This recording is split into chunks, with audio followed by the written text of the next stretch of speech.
3 and out for Florida State tonight. LSU defense did their job when they had to do it. Fair catch is muffed again. Can you believe this? Malik Neighbors, second time tonight, and Florida State recovers. Brendan Gant on special teams gets the ball. Wow. Wow. He recovers the muff punt at the 8-yard line. Crazy right there, but if I'm LSU's defense right now, as you can see, Malik Neighbors, a guy they're so excited about. You can't advance, by the way. You cannot advance a muff punt. Just the recovery. It's dead immediately. If I'm LSU's defense, I'm letting him score a touchdown right now. Let him score a touchdown. That way you get the ball back on offense with about 2 minutes and 10 seconds. You can put a drive together, potentially have an onside kick, and get a chance to potentially heave one into the end zone. So if I'm LSU, I'm letting him score. It's just one of those crazy things that always fumble Here down at the goal line. Is there a chance LSU has come up with it as Ward fumbled the ball? LSU says they have it. Wow. LSU does. The Tigers needed a miracle there, and they just got one. Well, that puts a dagger in the let him score theory, but what is Florida State doing? Pitching the ball on the goal line. Only bad can happen there. Worst case scenario, you get stopped. And next thing you know, they have to run another play. You burn more time. You force them to cause timeout. Instead, you pitch it. I mean, only bad things can happen there. You cannot pitch it on the goal line. You cannot do it. Florida State's first turnover of the night. Try to get a look at who got it down this pile.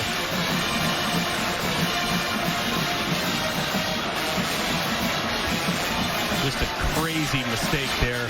Pitch was off the mark. As you can see, number 92, it looked like Makai Wingo was the guy that... 99 yards away. Here's the slant to Neighbors. 2 timeouts remain for LSU. Get Neighbors back in the game. Just made a critical mistake. Feed him. You might need him on this drive, so get him a look early. Shallow cross right back to him to the 15-yard line, but look at that clock. 59 seconds as it stops to move the chains. Cooper had the tackle. 2 timeouts. Don't need to panic just yet. Nothing crazy. Can't do this. Can't line in the wrong formation. That's killing really valuable time. On the 50 seconds. Daniels being pursued. Now he's going to run. 2 timeouts remaining. He's going to get the first down, so that helps. That'll stop as they move the chains again with 41 seconds, trailing by a touchdown. 2 timeouts remain. You know, as a quarterback here, it's like they are going to use one of those 2 timeouts right now. This is a situation here. It looks like you're going to get man coverage. Looks like Florida State's going to drop and try to cover underneath. Daniels searching for anything and is able to get it to Kayshon Boutte. Right now, Florida State playing man coverage really across the board with safeties over the top. Can't obviously let any wide receiver get behind the deepest defender. I think you got to get up there and disrupt the rhythm just a little bit. I mean, you're just going to give up out routes for 15-yard gains. I mean, they're going to go right down the field and have a few shots at the end zone. 1 timeout remains. They've made it up to the 42-yard line, started at the 1. Daniels again gets it quickly out. This isn't going to generate much, although, how about that? Toe tap by Brian Thomas down the sideline. That was impressive body control by Thomas. Now here in plus territory, if I'm Adam Fuller, the defensive coordinator, I'm thinking I got to mix it up a little bit. They're giving way too much freedom to the boundary. They're giving way too much freedom to the sideline. They need to protect the sideline, because that's obviously where LSU's trying to get. Daniels, 28 seconds. Moan is sacked. They do have the 1 timeout, as is Jared Verse doing damage again.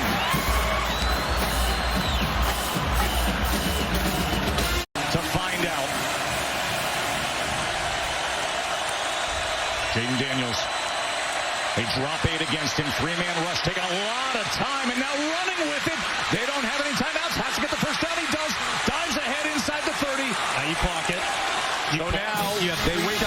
So clock it, and you got a couple shots at the end there. And they do. So they clock it there. 13 seconds. The clock has to stop there, as they will reset that. There is also an injured player for Florida State. That is Fabian Lovett, the exceptional defensive tackle. Game clock to 14 seconds, please. 14. And, of course, they will reset that clock to 14 seconds. No need for the surrender, Cobra, just yet, my man. We got 14 seconds to play, and something may be brewing here in New Orleans. Well, this is something, isn't it? On a night when the All-American receiver, Kayshon Boutte, only has 2 catches for 20 yards. And now it comes down to Jaden Daniels trying to come up with something. Where are you looking to go here? Ball to 29-yard line, 14 seconds to play. Obviously, biggest thing, you cannot take a sack. That's number one. That's the first thing that's going through your head. No matter what, ball has to come out. All right? That's the first thing you're thinking about from a quarterback's perspective. Second thing I'm thinking about, how do we get a situation where I can use the guys that we have with height and length? Because in this part of the field, it's going to be contested catch situations. I want the guys that are taller that can potentially go vertical to make a play on the ball. So I think in this spot, you're looking in the direction of the 6'4" Brian Thomas. You're looking in the direction of the 6'2" Dre Jenkins. Get it complete right at the stick to Brian Thomas. That'll stop it with 10 seconds to go. What drama here in New Orleans. What a weekend of college football it's been, and this is how we're going to cap Sunday night. Bringing nothing coming easy in the Big Easy for these two. Right down to the wire. Mason Taylor, the freshman tight end, 6'4", more length on the field now for the Tigers, and they're going to help out their tackle with the pass rush. Here we go. Clock ticking down. Daniels taking time. Remember, no timeouts. Here is the freshman inside the 5. 1 second remains.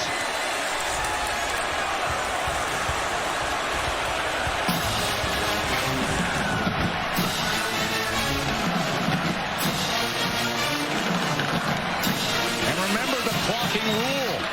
There's 1 second remaining. You got to get right on it. He went out of bounds. 1 second is perfect. Here we go, Greg. We're going to decide it right here, right now. Yeah, you got to call timeout if you're Florida State. They had 3 defensive linemen on the field, and they had about, looked like 15 defensive backs. They're undersized for a goal line situation, so... To the live eye, I thought the knee was down inbounds. They stopped the clock, say he went out of bounds, so the call is being challenged, and Brian Kelly is getting the explanation. But, I mean, take a look at that left leg, the knee down to the shin. Does it hit the turf? Is he in or is he out? Either way, because of the amount of time that they'll have right now, it's close. Yeah, that left knee is out. So it does look like this will be potentially, the clock will start on the ready for play. Let's bring in our rules expert, the veteran referee, Matt Austin. Matt? All right, I agree with you guys that the knee is down inbounds. So what you have now is the replay booth is going to come back and create a running clock. So you get to the line of scrimmage immediately knowing, hey, as soon as they wind it, and we used to say, hey, as soon as the whistle blows, that's like saying set hut in the cadence. So you hear the whistle, the ball's snapped, and it comes down to the final play. Matt, by rule, does 1 second allow them, or are they going to put 2 seconds here? I think it could be 2 seconds based on the way the clock looked when that left leg hit. Well, it doesn't matter. You have to have 3 seconds to run or to be able to clock the ball. The clock is 3 seconds, correct. They're Yes, going to right. snap. So 1 or 2, you can snap it.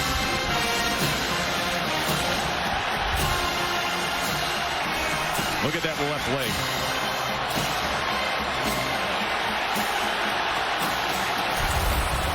That is Mason Taylor. Mason Taylor's son, who arrived this summer and impressed everybody. I'm talking to Brian Kelly about him. He said, listen, I've got 7 tight ends who are active in the NFL. He's as good as any freshman tight end I've had.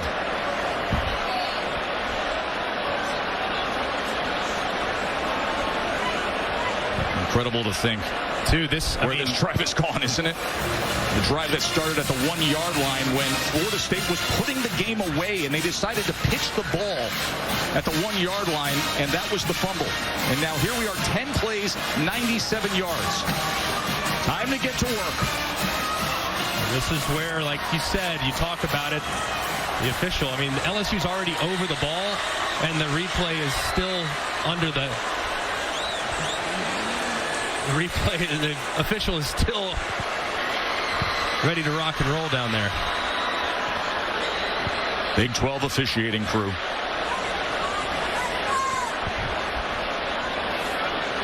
Fitting end to this Sunday nighter for the kind of college football opening weekend it has been. This group can talk to the command center back in Dallas, and that is what we are told they are doing.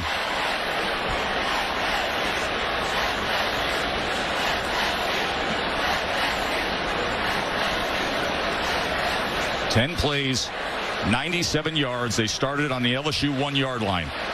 And then the 17-yard reception to Mason Taylor, where he was ruled down out of bounds, stopping the clock. But to the eye and to the replay, it appears that that left leg was down in bounds.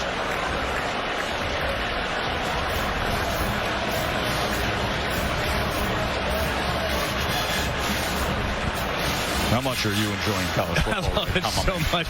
Why is it so crazy? Every year, the offseason, everyone talks about how bad it is, how it's never going to be the same, and then we kick it off week 1, and everything's great. It's like just what an unbelievable weekend, and what a way to cap it here on a Sunday night. And my man, a year ago tonight, we had craziness. We had Notre Dame, Florida State, with Mackenzie Milton, the big rally that went to overtime. That was another thriller that came down to the final moments.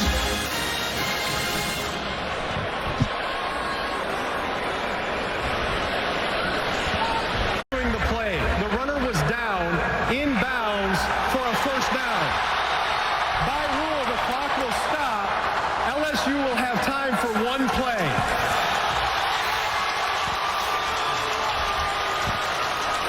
All right.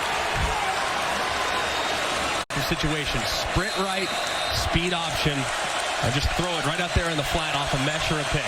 Let's decide it. Right here in New Orleans, Jaden Daniels to the end zone. Got it! Jermaine Jenkins! My, oh my, what a night, New Orleans!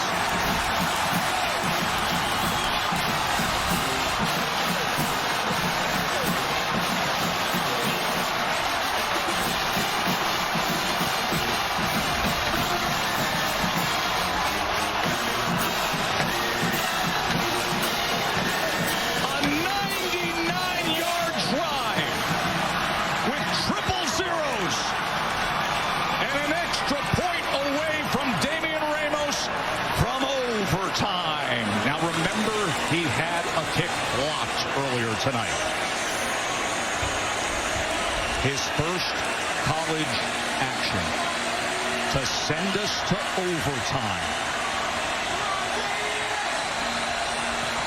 It's blocked! It is blocked! It is blocked!